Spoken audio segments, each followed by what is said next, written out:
TV9 Bharatvarsh की team Anju के गांव ग्वालियर के पास जो टेकनपुर है, टेकनपुर के बोना में पहुंच चुकी है। और आज देखिए अंजू का ही घर है और हम सीधा बातचीत करते हैं अंजू के पिता से और उसके भाई डेविल से। और यहाँ पे गांव के सरपंच भी है, उनसे भी बातचीत करने की कोशिश करेंगे।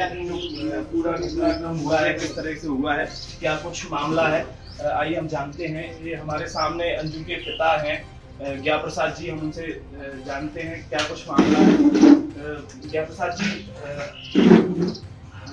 अंजू के पाकिस्तान जाने को लेके आप कितने पीड़ित, कितने दुखित हो, किस तरीके से बयां करोगे हमारे चैनल?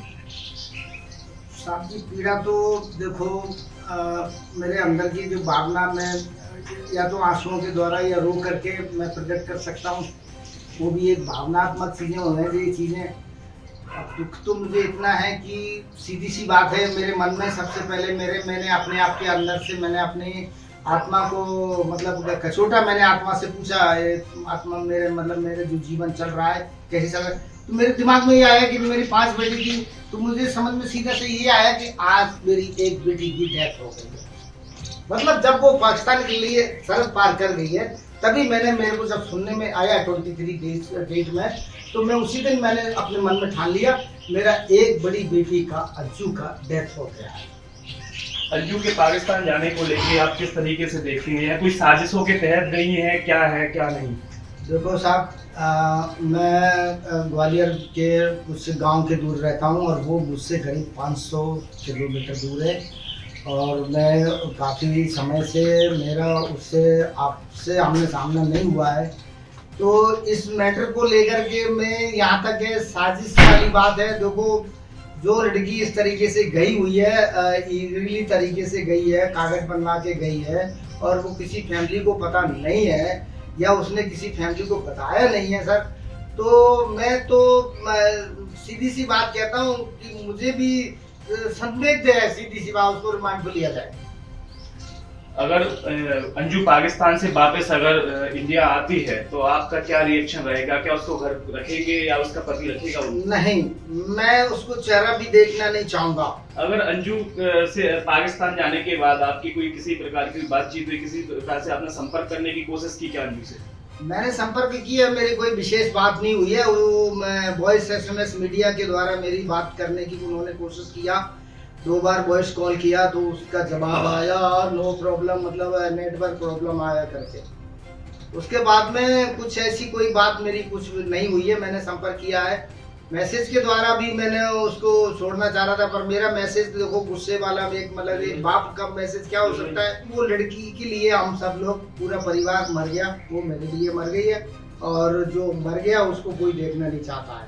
तो मेरे भी दिलो दिमाग में ये बात चल रही है कि जिसका मर गया है और मुर्दे को कोई भी देखना नहीं चाहता। तो मैं नहीं चाहता हूँ, मैं यही गुजारिश करूँगा कि इस लड़की को जब भी वापस आती है तो मेरे परिवार के साथ या वो अपने बच्चों के साथ बिल्कुल एंटर नहीं है उसका।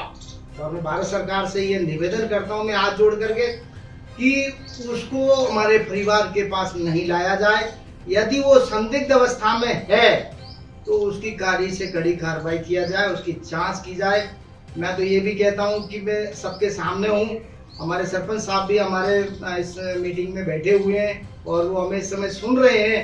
मैं पूरे गांव के सामने इस चीज़ को मैं प्रस्ताव रखता हूँ, यदि मेरे ऊपर भी किसी को अगर किसी प्रकार के मेरे परिवार के ऊपर अगर संदेह है तो बेधड़क मैं अपने परिवार को देने के लिए तैयार हूँ। मैं जाँच कर सकते हैं साहब, मेरी पाँव का नाखून से लेके मेरे सर के बाल तक जांच कर सकते हैं, मेरे को नो प्रॉब्लम, मुझे कोई दिक्कत नहीं है, क्योंकि मेरा जीवन साफ सुथरा है और मैं मरते दम तक यही चाहता हूँ कि हे ईश्वर मेरा जीवन ऐसा ही रहे, मैं निर्दोष रहूं, मेरे ऊपर कोई दोष ना आए, मैं दोष लेके ना मरूं। अंजू के पति भी इस बात से लेके बड़ी ही दुखित है और उनके 2 बच्चे भी हैं, उनकी परवरिश को लेके क्या कुछ कहेंगे आप?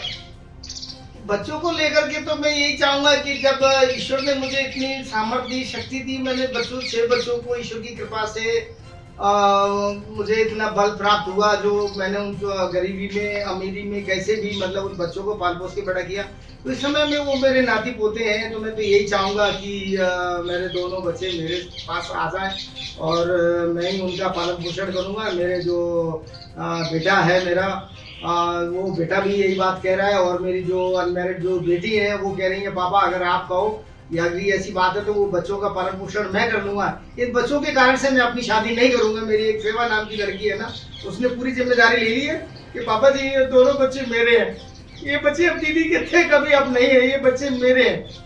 इसलिए वो लड़की तैयार है, वो कहती मैं अनमैरिड आजीवन रहूंगा इन बच्चों के लिए। अंजू के पाकिस्तान जाने पर उनके पिता बेहद दुखित है और हमारे साथ टेकनपुर बोना गांव के सरपंच भी है, उनसे भी हम बातचीत करने की कोशिश करेंगे। आपके गांव की अंजू ने इतना बड़ा कदम उठाया है, वो इंडिया से पाकिस्तान पहुंची है, आप क्या किस तरीके से देखते हैं? अगर अंजू वापस आती है तो आप इस गाँव में किस तरह से देखेंगे उस अंजू को? उनके पिताजी का भी यही कहना है और गाँव वाला का भी यही कहना है कि उसको यहाँ एक्सेप्ट नहीं करेंगे। अगर वो यहाँ पे आती है तो आप क्या कुछ करेंगे? भारत सरकार से कुछ अपील करेंगे? बिल्कुल भारत सरकार से अपील करेंगे कि उसको यहाँ तो हम आने ही नहीं देंगे, भारत सरकार से यही अपील करेंगे कि उसको वहीं रहने दें। इससे अच्छा तो इनकी ग्राम पंचायत के मुखिया जो कि सरपंच कहे जाते हैं, उन्होंने भी बताया है कि अगर अंजू हमारे गांव आती है तो हम उनसे भी बिल्कुल कोई रिश्ता नहीं रखेंगे और उनको अपने गांव में रहने भी नहीं देंगे। साथ ही हमारे साथ अंजू के भाई डेविड भी हैं और उनसे भी हम बातचीत करने की कोशिश करेंगे कि डेविड क्या कुछ कहते हैं अपनी बहन अंजू के बारे में, उनके पाकिस्तान जाने को लेकर कितने दुखी है डेविड जी बताइए क्या कुछ खबर मिली अभी तक पाकिस्तान की अंजू जाने की? जो खबर मिली है वो सब सबके सामने। अगर वो इंडिया वापस आती है तो आप क्या कहेंगे उसको, या घर वापस रखेंगे या फिर भारत सरकार से कुछ अपील करेंगे? भारत सरकार से ही अपील रहेगी, हम लोग खुद ही डिसाइड करेंगे। अंजू का परिवार इस बात से बेहद दुखी है और उसके पिता भी कह रहे हैं अगर अंजू इस तरीके से अगर हमारे यहाँ आती है तो हम उसको बिल्कुल भी नहीं रखेंगे। और भारत सरकार से भी उन्होंने अपील की है कि अगर अंजू इंडिया वापस आती है तो उसकी तहकीकी से उसकी जांच की जाए। TV9 भारतवर्ष के लिए ग्वालियर से सत्येंद्र रावत।